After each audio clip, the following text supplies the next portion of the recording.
A student's overview of the Ageless wisdom was carefully compiled from the following books by Alice A. Bailey. A Treatise on Cosmic Fire.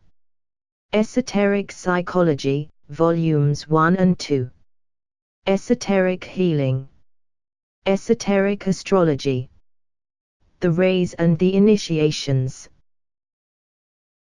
Students are encouraged to download the free PDF version of this overview by following the link in the video's description, or to order a printed copy at cost from thebookpatch.com, but are advised to read the original, unabridged books in order to gain deeper insight into the ageless wisdom. Students are also invited to join our online study group at facebook.com/groups/students of the ageless wisdom. Chapter 56 Esoteric Healing. Rule 5. Let the healer concentrate the needed energy within the needed center. Let that center correspond to the center which has need. Let the two synchronize and together augment force. Thus shall the waiting form be balanced in its work. Thus shall the two and the one, under right direction, heal. It will be obvious to you, therefore, that healers at the present time, I refer not here to the medical profession but to the multitude of the many schools of thought, have not yet got back to the basic factor, in spite of all their talk and love being the healing force. They are in reality emphasizing and dealing with the motive which impels the healer to ply his healing art. They are concerned with the instrumentality whereby contact can be made with the patient to be healed. That contact must ever be established in love, fresh, compelling and selfless. But once that relation is established, the healer must grasp the fact that, as far as he is concerned, he must work scientifically, he must apply knowledge and, after right diagnosis, after right modern therapeutic methods, after due common sense, which includes the best that the tried science of medicine can give, he must then begin to work through his own center, putting it in rapport with the center in the patient which governs the distressed area or diseased organ. As he thus works, the energy which loving intent and skilled knowledge has tapped and brought in is not permitted, during the healing process, to stimulate or affect the healer's own related glands or produce action in the connected area of his own body. The healer must learn to insulate himself from the energy to be used on behalf of the patient. He blends it with the energy of the patient's center, governing the diseased area. The allied gland is then doubly energized, or lessened, as the case may be and diagnosis requires, and the blood stream releases into the diseased tissue that which is needed to cure or prevent the growth of the disease. You have, therefore, the healer, the patient and the reservoir of spiritual energy, plus the scientific process of bringing all three into a close and healing rapport.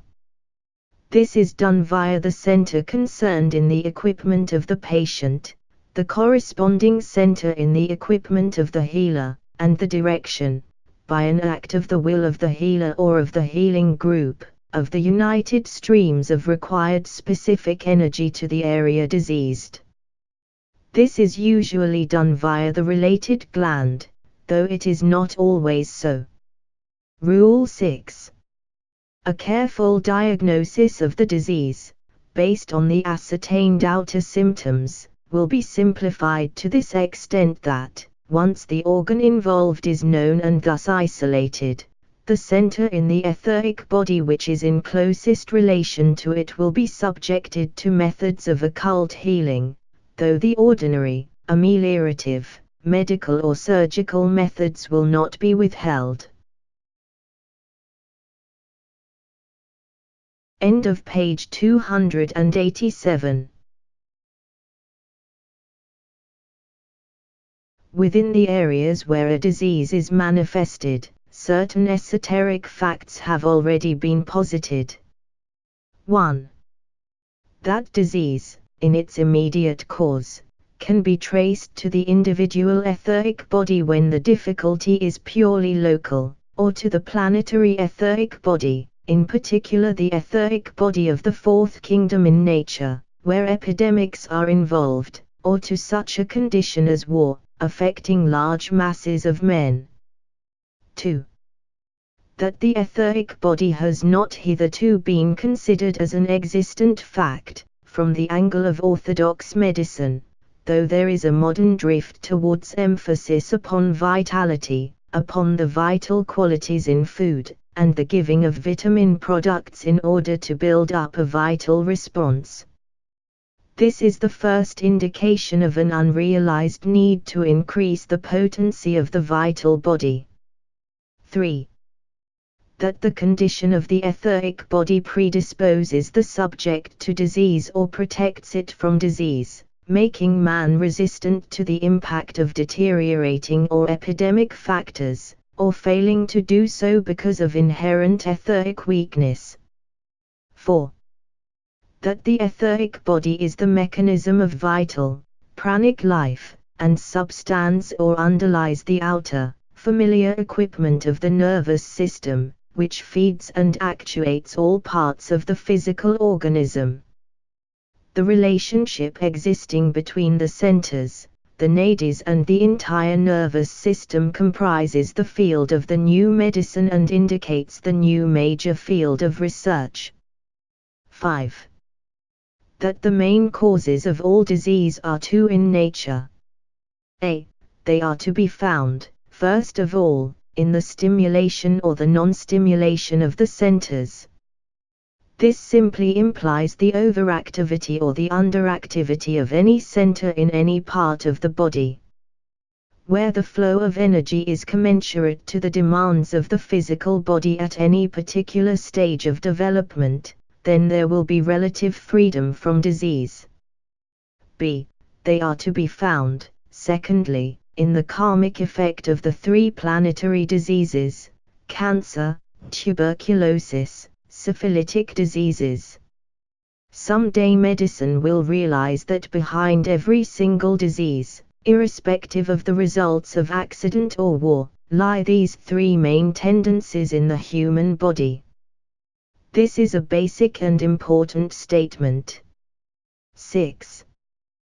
That the etheric body is a focusing point for all the interior energies of the body, and therefore the energy transmitted will not be pure vital energy or simple planetary prana but will be qualified by forces coming from the astral or the emotional apparatus, from the mind or from the soul body. These qualifications of force indicating as they do the karma of the individual, are in the last analysis the major conditioning forces. They indicate the point of development of the individual and the areas of control in his personality. They therefore indicate the state of his karma. This lifts the whole subject of medicine into the psychological field and posits the entire problem of karmic effects and of ray types. 7. That these conditioning factors make the etheric body what it is in any one incarnation.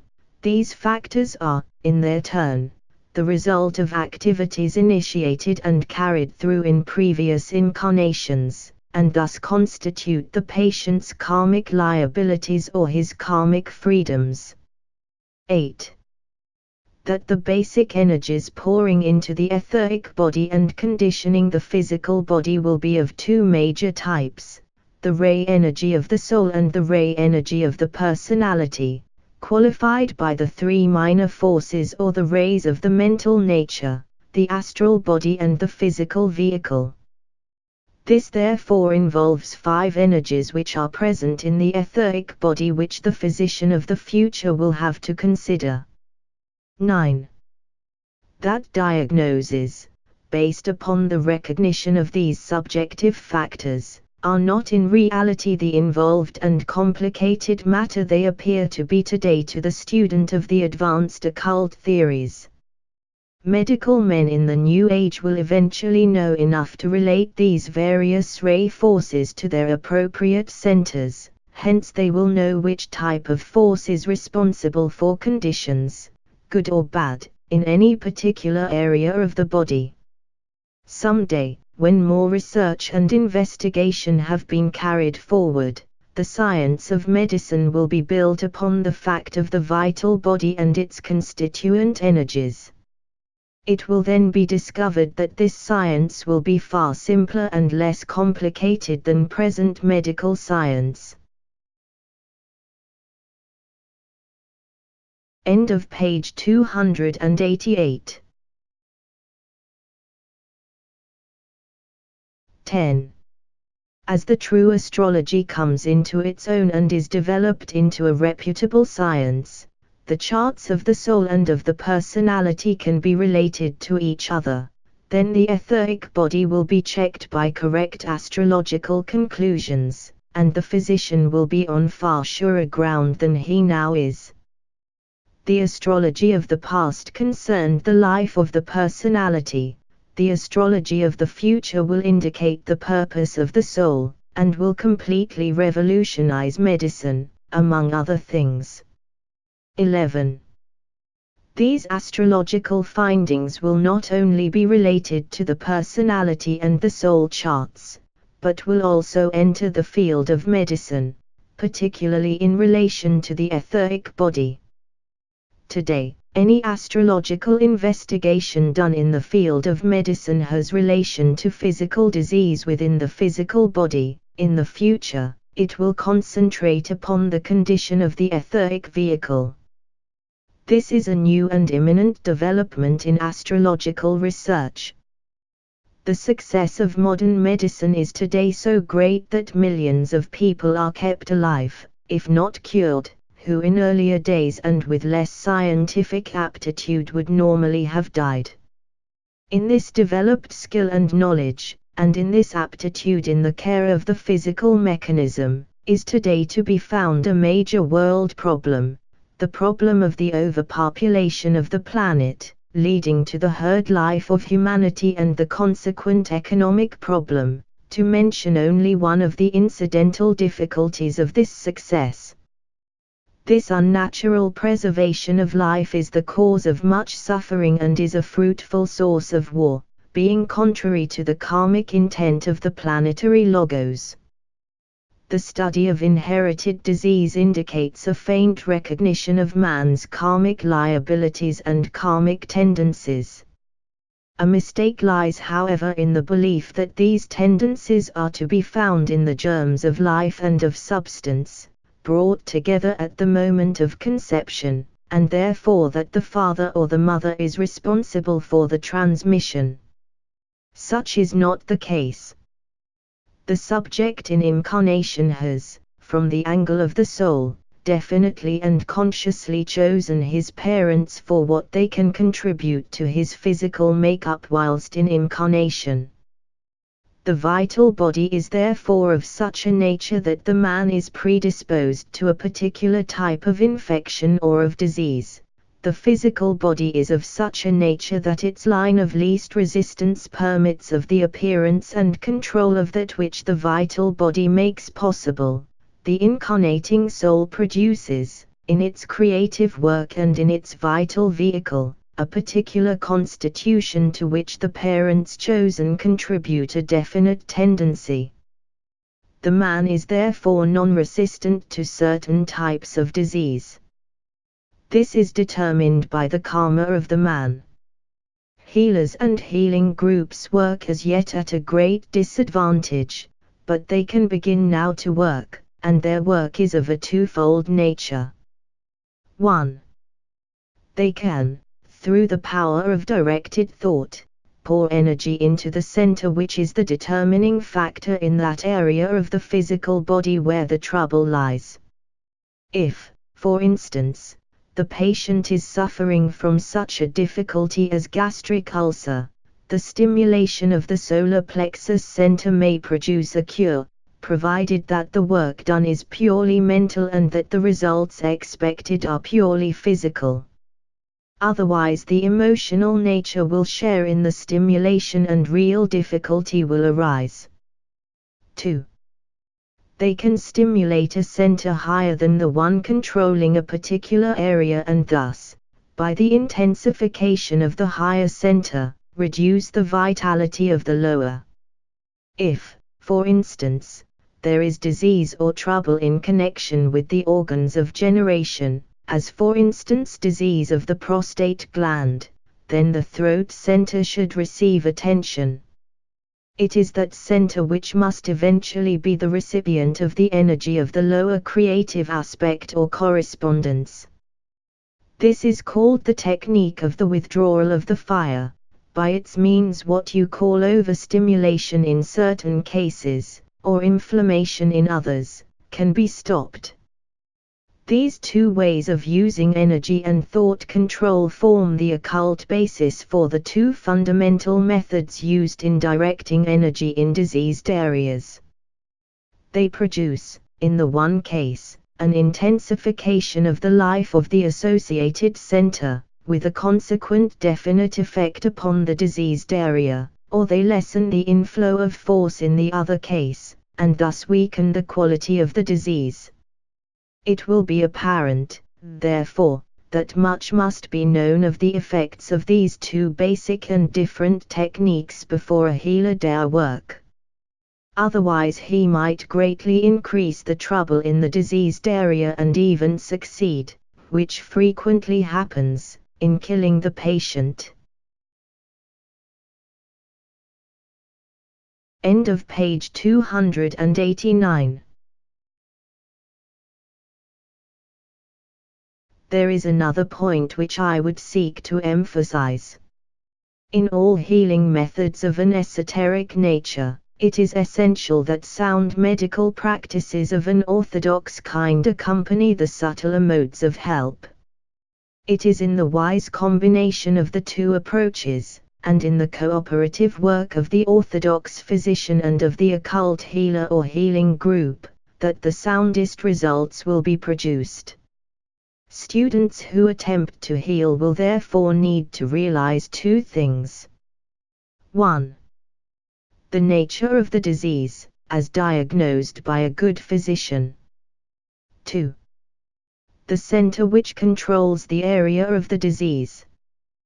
The whole process is one of either stimulating activity or of withdrawing energy, of making more active an allied center and thus abstracting attention from the center governing the diseased area or organ, or of balancing the energies flowing between two centers and thus producing an equable and even interplay. The work of the healer and of the healing groups will therefore be supplementary to the orthodox care. Results will have to be carefully watched and noted on both sides. Any group which is formed for healing should work under certain determined policies, and here are a few which I would suggest as essential to success in this transitional period. 1. The patient to be healed, or helped, if healing is not possible, should always be in the hands of a good and reputable doctor, and if not, should be encouraged to consult one. 2. The nature of the disease should be known to the group, and should be determined by careful, orthodox medical diagnosis. 3. The age of the patient, his birth date and some information anent his circumstances should also be known, so as to provide a focal point of interest, and a magnetic area should be constructed around the patient which will attract the thought-directed energy of the group. 4. The healer or the healing group should have a general grasp of the nature and the anatomy of the body, the placement of the various organs in the body and the position and nature of the centers governing the diseased area or areas. Charts giving this information should be studied. 5. The faculty of imagination and the power of visualization should be emphasized in a healing group, and the ability should be developed to send streams of energy to the patient and to the area in the patient's body where the trouble lies. 6. The healer or the healing group must remember that it is not mental energy only with which he works. 7. He creates, for himself, a thought of healing power. b. That created focal point of concentrated attention becomes the directing agent for the healing force or prana. c. This prana is neither mental nor astral in nature. It is pure planetary substance or living essence, and is that substance of which the vital body of the planet is made. d. The healer or the healing group appropriates as much of this substance as is possible, and by the power of their united thought they direct it to and through the center involved. Healing work is circulatory, and this must not be forgotten. The pranic energy, thought-directed, is not sent to the center and there permitted to accumulate. It is passed through the center, first of all to the organ involved or the area where difficulty is to be found, and then is sent out to the body as a totality. It might be regarded as a system of flushing, with a purificatory and stimulating effect. End of page 290. Law 8. Disease and death are the result of two active forces. One is the will of the soul which says to its instrument, I draw the essence back. The other is the magnetic power of the planetary life which says to the life within the atomic structure, the hour of reabsorption has arrived. Return to me. Thus, under cyclic law, do all forms act. The reference here is to the normal dissolution of the form at the close of a cycle of reincarnation. As we well know, this cycle is determined in the case of man by major psychological factors which can hasten or prolong the hour of the end, but only up to a certain point. The dictum of the soul and the fiat of the planetary life are the final determining factors, except in the cases of war, accident, suicide or epidemics. The power of absorption with which the planet is endowed is very great within certain limitations. It is these limitations, for instance, which promote epidemics as the aftermath of war. Such epidemics have a serious effect upon the human race after the war cycle is over and after the consequent epidemic has spent itself. Humanity, particularly in Eastern Europe, had not completely recovered from the epidemics incident to the first part of the World War, when the second part took place. The psychological effects continue. The scars and the results of the second phase of that World War will persist for 50 years, even though, owing to man's greater scientific knowledge, the epidemic factor may be kept surprisingly within bounds. This, however, still remains uncertain. Time alone will demonstrate how successful humanity is in offsetting the penalties which outraged nature is apt to exact. Much good will be brought about through the growing custom to cremate those forms which the indwelling life has vacated. When it is an universal custom, we shall see a definite minimizing of disease, leading to longevity and increased vitality. The factor of resistance or the process whereby a form renders itself immune or non-responsive to the planetary pull and urge towards reabsorption requires the expenditure of much energy. When the life increases in potency within the form and there is less reaction to disease-conveying factors, the soul within the form will have fuller sway and greater beauty of expression and usefulness in service. This will be true some day of all the kingdoms in nature, and thus we shall have a steady radiance shining forth in the mounting glory of the life of God. I prefer rather to give still wider generalizations which will indicate causes and will not emphasize the consequences of these causes. I seek, therefore, to point out that 1. The soil of the planet itself is a major cause of disease and of contamination. For untold eons, the bodies of men and of animals have been laid away in the ground. That soil is consequently impregnated with the germs and the results of disease, and this in a far subtler form than is surmised. The germs of ancient known and unknown diseases are to be found in the layers of the soil and the subsoil. These can still produce virulent trouble if presented with proper conditions. Let me state that nature never intended that bodies would be buried in the ground.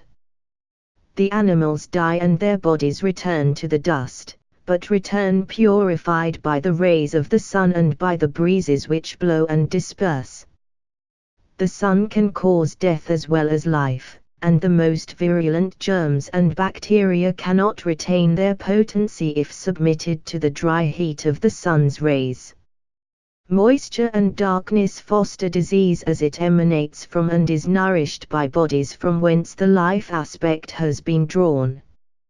When, in all countries throughout the world, the rule is to submit dead forms to the ordeal by fire, and when this has become a universal and persistent habit, we shall then see a great diminution of disease and a much healthier world. 2. The psychological condition of a race or of a nation, as we have seen, produces a tendency to disease and to a lowered resistance to the causes of disease. It can engender an ability to absorb evil contamination with facility. 3. Living conditions in many lands also foster disease and ill health. Dark and crowded tenements, underground homes, undernourishment, wrong food, evil habits of life and various occupational diseases, all contribute their quota to the general ill health of humanity. These conditions are universally recognized and much has been done to offset them, but much remains to be done. End of page 291. End of chapter 56.